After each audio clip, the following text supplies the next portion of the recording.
Hello সবাইকে, দেখো এখন বাজে 4টে। দেখো কেমন মেঘ করেছে, দেখো চারিদিকটা পুরো কালো হয়ে আছে। আদৌ বৃষ্টি হবে কি না কে জানে। এরকম মেঘ তো করছে মাঝে মাঝে, কিন্তু বৃষ্টি হওয়ার তো কোনো নামই নেই। হালকা হালকা হাওয়া দিচ্ছে, আর দেখো এদিকটা কেমন অন্ধকার হয়ে আছে। দেখো চারিপাশটায়। অন্যদিন এই টাইমে মাঠে সবাই বসে থাকে, আজকে কেউ নেই।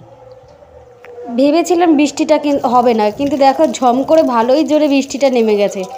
এত জোরে বৃষ্টিটা যে নামবে বুঝতেও পারিনি। আর হাওয়া দিচ্ছিল, মেঘে ডাকছিল, ফোনটা চার্জে বসিয়েছি, নাহলে যে ঝম করে বৃষ্টিটা সেটা তোমাদেরকে দেখাতাম।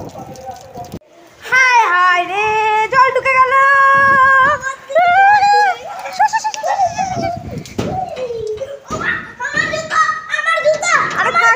আরে থাক, ভেসে যাবে না। তো আজকে একটু ঠান্ডা পড়েছে, তার জন্য ভাবলাম একটু দুধ চাই খাওয়া যাক।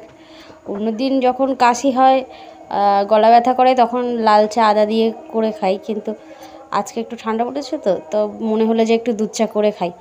তার জন্য একটু দুধ চা বসিয়েছি, আদা এলাচ দিয়ে দুধ চা করবো, আর অল্প করে মুড়ি মাখবো, শসা লঙ্কা দিয়ে অল্প করে মুড়ি মাখবো।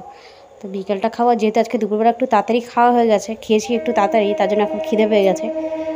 তো রেডি হয়ে গেছে মুড়ি আর চা। আর তোমরা অবশ্যই যারা যারা ভিডিওটা দেখছো কমেন্ট করে জানাবে কোথায় কোথায় বৃষ্টি হচ্ছে, ঠিক আছে। এই যে মুড়ি এখন খাবো। আর এই দেখো 6টার সময় মনে হচ্ছে সন্ধ্যা হয়ে গেছে, ঠিক আছে। বাপরে বাপ, কি বিদ্যুৎটা চমকাচ্ছে।